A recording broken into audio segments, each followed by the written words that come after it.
Everyone. ఈరోజు ఇంట్లోనే నెయ్యి ఎంత ఈజీగా చేసుకోవచ్చు అనేది చూపిస్తున్నాను.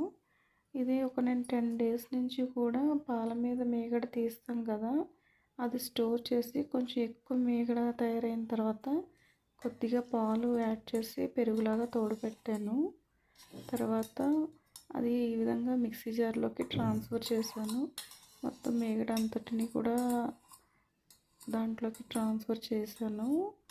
ఇప్పుడు దీంట్లోకి కొంచెం వాటర్ అనేది యాడ్ చేసుకుని మిక్సీ పట్టుకోవడమే. ఇది నాకు కొత్త ఛానల్ అండి, నేను ఈ మధ్యనే రీసెంట్గా స్టార్ట్ చేశాను. సో కొంచెం సపోర్ట్ చేయండి. నా వీడియోస్ కనుక నచ్చితే సపోర్ట్ చేయండి. ఇన్ కేస్ ఎనీ సజెషన్స్ కూడా నేను యాక్సెప్ట్ చేస్తాను.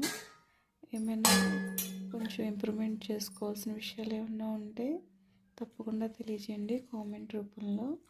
ప్లీజ్ దయచేసి సబ్స్క్రైబ్ చేసుకోండి, కొత్త వాళ్ళని ఎంకరేజ్ చేయండి. ఈ విధంగా వాటర్ యాడ్ చేశాను కదా, ఇప్పుడు దీన్ని నేను మిక్సీ పడుతున్నాను.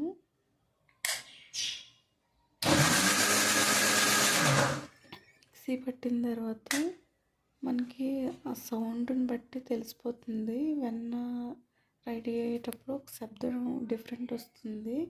ఈ విధంగా వెన్న అనేది రెడీ అయిపోతుంది. ఇప్పుడు ఈ మజ్జిగ అనేది మనం వడగొట్టేసి మీగడ ఇలా వస్తుంది, వెన్నపూస ఇలా వస్తుంది కదా, ఈ వెన్నపూసను ఒక 2 times వాష్ చేసుకోవాలి. నేను వాష్ చేశాను. వాష్ చేసిన తర్వాత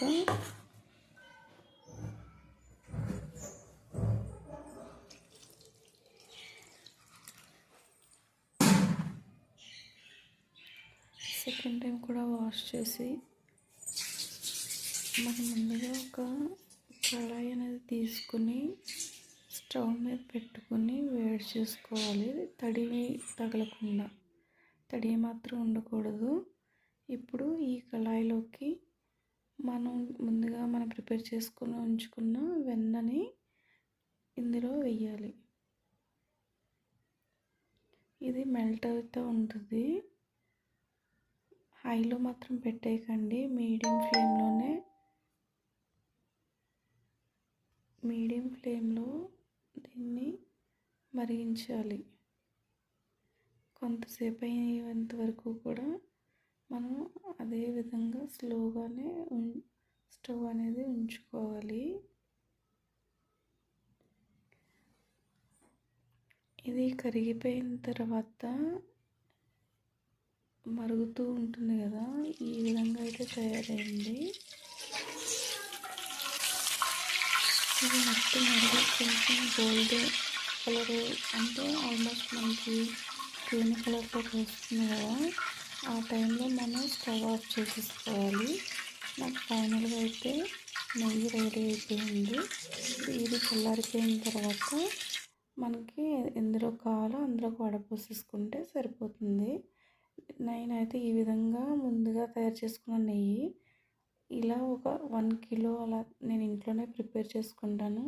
ఏమైనా సున్నుండలు, స్వీట్స్లోకి, తయారీలోకి, వాటిలోకి అవి నేను ఈ నెయ్యే వాడతాను. బయటవైతే నేను అస్సలు యూజ్ చేయనండి, నేనే సొంతంగా తయారు చేసుకుంటాను. ఈ వీడియో కనుక మీకు నచ్చితే కనుక తప్పకుండా లైక్ చేయండి, ఇంకా సపోర్ట్ చేయండి, కొత్త వాళ్ళని ఎంకరేజ్ చేయండి. ముఖ్యంగా లేడీస్ యూట్యూబ్లోకి ఏంటంటే వాళ్ళ ఫ్యామిలీని ఎంతో కొంత హెల్ప్ చేద్దాము, వాళ్ళ కాళ్ళ మీద వాళ్ళు నిలబడదాము అన్న ఉద్దేశంతో కూడా చాలామంది లేడీస్ యూట్యూబ్ అనేది స్టార్ట్ చేస్తున్నారు. సో లేడీస్కి అనేది కొంచెం సపోర్ట్ ఇవ్వండి. అలానే లేడీస్ని ఇలా అన్నాననేసి అలానేం కాదు, టాలెంట్ ఎక్కడున్నా సపోర్ట్ చేయండి. ఓకే, ఈ విధంగా నేను వడపోసిన తర్వాత నెయ్యి ఈ విధంగా తయారైంది. Thank you so much.